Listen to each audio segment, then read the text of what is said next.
Aconteceu no último dia 21 de maio o encontro promovido pela Câmara Comunitária do Noroeste com todos os moradores para discussão sobre a invasão no bairro e outros assuntos de interesse da comunidade. Por que surgiu a ideia desse nosso encontro, que foi até chamado de forma emergencial hoje, tá? Vanessa, você está me ouvindo ainda? Bota para mim, por favor, aquele mapa do Noroeste que dá para ver o parque e a Aricruz. Que eu queria mostrar para vocês onde que está acontecendo a invasão de catadores dentro da área do Noroeste, né? Porque o Noroeste, quando foi pensado como loteamento, ele foi pensado, por ter sido pensado em um bairro ecológico, ele foi pensado com duas áreas verdes bem grandes, uma de um lado e outra do outro. Uma de um lado é o Parque Burle Marx, que eu acho que todo mundo conhece, e a gente vai falar sobre os problemas do Burle Marx mais à frente. E do outro lado tem uma área verde que muita gente não sabe que ela existe ou que ela é definida como uma área de fato. Ela é chamada de área cruz. Área não é área de relevante interesse ecológico. Tá? Ela foi definida em decreto, ela tem 55 hectares e é uma área verde extensa que tem entre o Noroeste e a Épia. Então esse pessoal, em 2011, quando as obras já estavam em andamento de muitos prédios, os dois primeiros prédios foram entregues em dezembro de 2012, que foi o Viverde e o Via Parque. Então, em 2012, já tinham alguns prédios em construção, principalmente 11 e 10. E esse pessoal já estava aqui. Eles foram retirados, alguns ficaram lá, não sei porquê. E em 2015, a gente está em 2016, 2015, esse pessoal começou a voltar com força. Eles começaram a vir mais. É aquele negócio, pessoal. A gente, sinceramente, a gente da Monó e da Câmara, não acha que esse pessoal está lá porque quer. Infelizmente, eles precisam catar, é o ganha-pão deles. Isso aí é fato, a gente não pode discutir isso. Mas o que a gente discute é que eles não podem invadir uma área pública, tá? São dois pontos principais, e eles estão errados em dois pontos. Primeiro, que é uma área pública, e segundo, que é uma área de proteção. Foram mapeadas 80 famílias lá, né? 80 casebres. Oi? 70, né? Mas é porque, na época que foi mapeado, a Secretaria mapeou 70 famílias, só que agora, quando eles foram retirar, e esse foi um dos problemas, que tinham 80 famílias, por isso que eu falo para vocês que realmente estava crescendo. O pessoal me diz, Neto, eu vi um ônibus chegando com um monte de gente, com colchão, com realmente de mudança lá para dentro. Tá? Porque é isso, se o pessoal entender que é fácil, o lixo do Noroeste é um lixo rico. A gente, nos condomínios do Noroeste, a gente separa o lixo. Então, para os catadores, é muito bom ali, para o trabalho deles, né? Então, eles só sairiam, ou só sairão dali, realmente com uma pressão séria do governo. Na terça-feira, a GFIS, de surpresa, nem a gente estava sabendo, começou a retirada da invasão.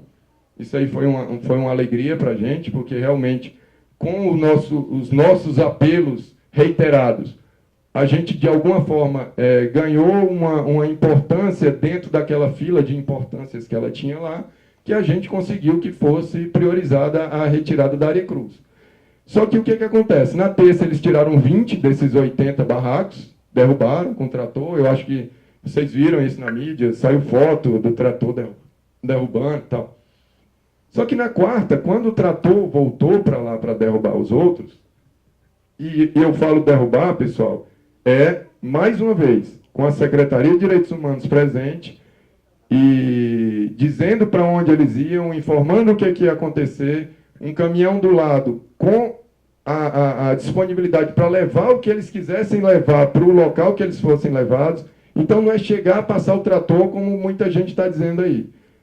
Não foi. Não foi porque a gente, depois que ficou sabendo, a gente acompanhou de longe, porque a nossa intenção, e isso eu abro um parêntese só para colocar a nossa posição para vocês em relação a isso, a nossa intenção sempre foi a de não tomar a frente disso, a gente, comunidade, para que essa ira desse pessoal não se volte para a gente. Até porque ela não tem que se voltar para a gente, né? Não é a gente que está tirando eles. Quem está tirando eles, quem está realocando-os, é o governo. Então, a gente acompanha o que está acontecendo, mas a gente não quer ficar nessa linha de frente, tá? O que a gente ficou sabendo é que um parlamentar federal do Distrito Federal ligou para a CNBB, falou com alguns bispos e ligou para o Hollenberg e pediu para que fosse parada a derrubada da invasão. E o governador acatou. Então, na quarta, a operação foi parada, por ordem do governador. E eu quero ressaltar que a gente recebeu informação que a gente confia, que a Bruna, presidente da AGFIS, brigou para que a operação continuasse. A gente tem que dar esse crédito para a AGFIS. A AGFIS queria, a Bruna falou, governador, não tem por que parar, é invasão, é igual às outras, a gente precisa continuar. E ele falou, para a operação. E aí o que aconteceu é que na quarta, houve uma reunião na CNBB, com os bispos, o pessoal da invasão e alguns órgãos do governo, onde se acertou, nessa reunião, que a operação ia ser suspensa por uma semana, para que as coisas fossem realinhadas. Agora, o que eu falo para vocês é o seguinte, eu não entendo o que é ser realinhado, tá?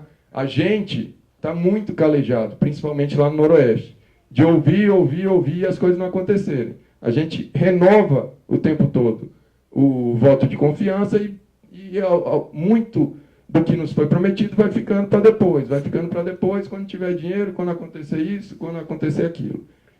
Então, a gente chamou essa reunião porque a gente acha importante que a comunidade se una nesse movimento de contra-atacar.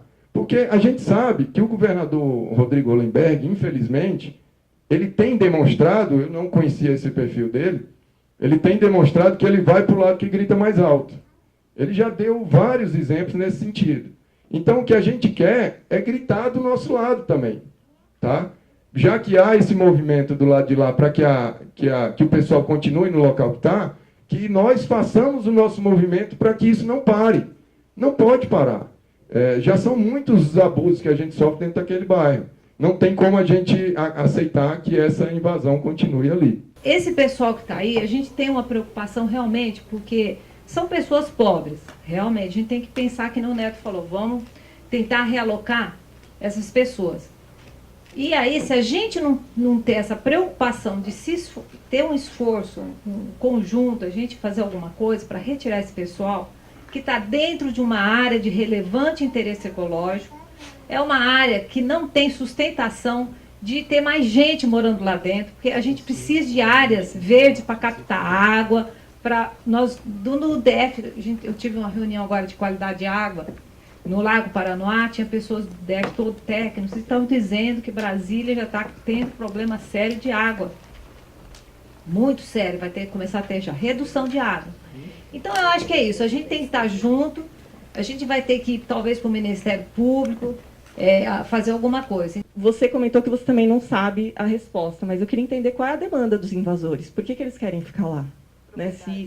Se a parte de direitos humanos providenciou um local... Propriedade escriturada. Eles querem... a escritura do local. Propriedade escriturada, ela deixou bem claro, a presidente da associação, ela falou em mais de uma reportagem, que só sai se receber uma casa escriturada. Porque eu já tive a curiosidade de abordar uma das pessoas que andam de bicicleta, com um carrinho cheio de material reciclado, e perguntei, olha, como é que está aí? Estou percebendo que tem uma invasão e tal...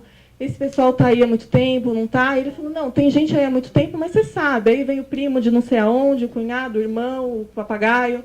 Então, assim, vem muita gente fora do DF, né? Ou dentro também. E dentro também. De fato, a gente está sofrendo muitas consequências da invasão, porque eu moro no Regente. Acontece que a pista termina exatamente lá. Então, além das obras que a gente sabe que aconteceriam mesmo, como a W9 parou ali, todo o trânsito está passando naquela pista. Então, fica insuportável, das 7 da manhã até 10 da noite, ninguém consegue aguentar o barulho ali. E fica exatamente vizinho aos índios, né?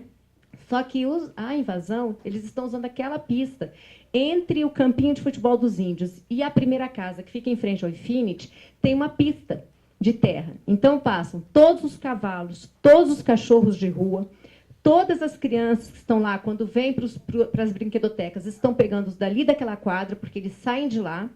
E a gente começou a ter, de fato, algo que não tinha nessa quadra, nessas quadras.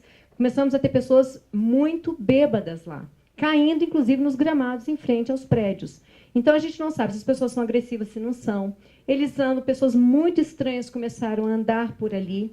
Então, quando a gente está falando de invasão, que a gente está falando não só de uma questão de diferença social, estamos falando de pessoas que também podem estar se aproveitando da invasão para circular nas áreas, e são áreas que as pessoas não têm ainda. Por exemplo, os nossos porteiros, a própria comunidade, ela não está preparada para lidar com uma situação como daquela senhora com agressividade. Eles são agressivos, sim. Até as crianças, quando a gente fala, olha, você está andando no meio da rua, a pista aqui está muito apertada. Eu ando, sim, pronto. Eles têm por característica esse tipo de invasão, é a articulação. Uma das senhoras naquele grupo colocou muito claro como que funciona um movimento de invasão. Tirando toda a questão social, todo o cuidado que temos que ter com uma melhor colocação para eles, uma coisa que eu... como eu não vou poder ficar até o final, já queria até botar como uma sugestão, gente. A fonte de matéria-prima deles nós estamos fornecendo, porque a gente não tem nenhum prédio que está cuidando adequadamente dos seus lixos. Então, não sei se vocês já perceberam o lixo de vocês. Quando eles vão catar um lixo, eles não têm o cuidado de deixar de volta o que eles não estão usando. Fica tudo no chão. Os cachorros de rua não são, que eles andam junto, não são vacinados. As crianças brincam na mesma grama que aqueles cachorros de rua estão andando. Então, assim, tem outros fatores de higiene, de cuidados que nosso bairro está sofrendo com esse movimento. Então, também é um apelo que eu faço, que a gente leve para cada prédio um cuidado maior com os nossos containers. A gente pode botar um cadeado, a gente está fazendo isso lá na nossa quadra porque ela está sofrendo direto isso. Fizemos, então, um acordo, eu nem sou síndica, mas eu fui atrás, eu falei, olha, vamos pedir aos síndicos que fechem. Todo mundo sabe o horário que o caminhão chega. Abra o container só na hora que o caminhão vai passar.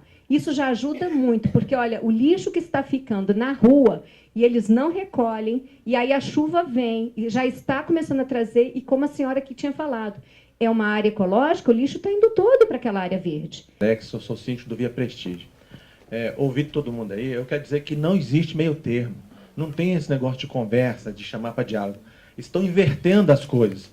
A gente não está conversando porque eles não querem ouvir a gente. Agora estão querendo passar a imagem que a gente não quer dialogar, não quer mediar. Não é isso. Eu sou testemunha de quanto o Neto tem se empenhado à frente da associação, o nosso amigo Bringel também. Até hoje nós temos tentado conversar, temos buscado... O exemplo disso que o governador já teve aqui. Agora, esses políticos oportunistas, carniceiros, que vivem da miséria, desse tipo de invasão, estão atuando aí. E a gente não pode cair nessa conversinha. Eles usam quem eles tiverem à disposição. É a igreja, as pessoas de boa vontade, que querem acreditar na conversa. Não violência, vamos conversar. A gente precisa se posicionar firmemente. Não existe meio termo. Eles estão invadindo aquela área, depois vão invadir nos nossos prédios. Nós temos notícia de que essa situação é criminosa.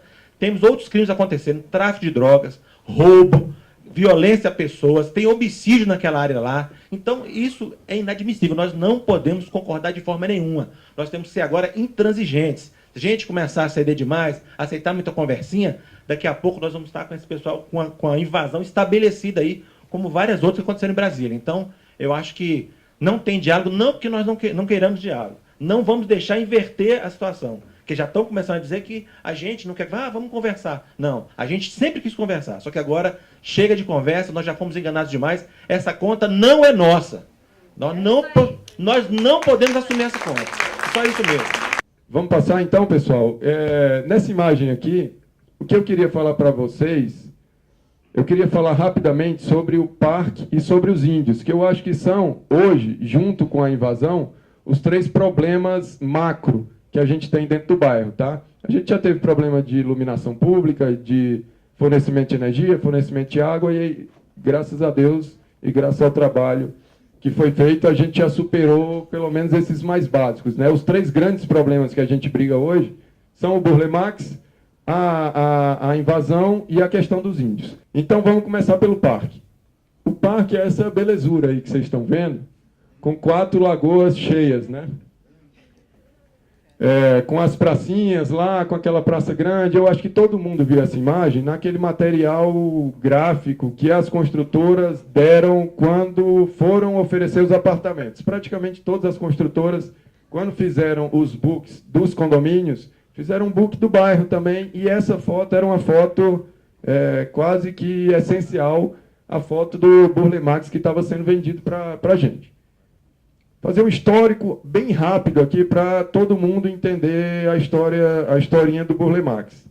Em 87, quando o Lúcio Costa fez um documento chamado Brasília Revisitada, nesse documento ele previu as 2 manchas acima das asas, que seriam as manchas que comportariam o densamento geográfico que as 2 asas não comportavam mais no plano. E as 2 manchas são exatamente o sudoeste e o noroeste. Para não haver um impacto tão grande dessas 2 manchas demográficas dentro da ideia principal do plano piloto, ele previu um cinturão verde no meio do avião, né, separando as asas das manchas. E esse cinturão é justamente feito, e pouca gente se deu conta disso, que o Burle Marx é a continuação do Parque da Cidade. Eles são praticamente uma coisa só. O Burle Marx ali, ele não chega no eixo monumental como o Parque da Cidade chega, porque ele tem ali aquele complexo, que uma das ideias que a gente já levou para o governo é que a gente some aquilo tudo em uma coisa só, do estádio, do Nilson Nelson e do autódromo. Então, aquele complexo esportivo ali desses 3 equipamentos são o que separam o Burle Marx, a mancha verde do Burle Marx, do eixo monumental, continua com o Parque da Cidade. O Parque da Cidade não vai até o final como o Burle Marx vai, por isso que eles são mais ou menos do mesmo tamanho, porque tem o cemitério ali no final do parque. Então, o Burle Marx é esse parque grande, ele não é tão grande, mas ele tem um tamanho considerável. E cabe muita coisa dentro dele, entendeu? A gente vem discutindo há um tempo o que dá para ser feito dentro do Burle Marx. Só terminando então a história, o Burle Marx no começo era um parque ecológico norte, depois virou parque multiuso, e agora o governo, por pressão do IBRAM, voltou a categorização dele, recategorizou o Burle Marx para ecológico. Tá? Tecnicamente, a diferença de ecológico para multiuso é que no ecológico existe a necessidade de preservação de pelo menos 30% da vegetação nativa.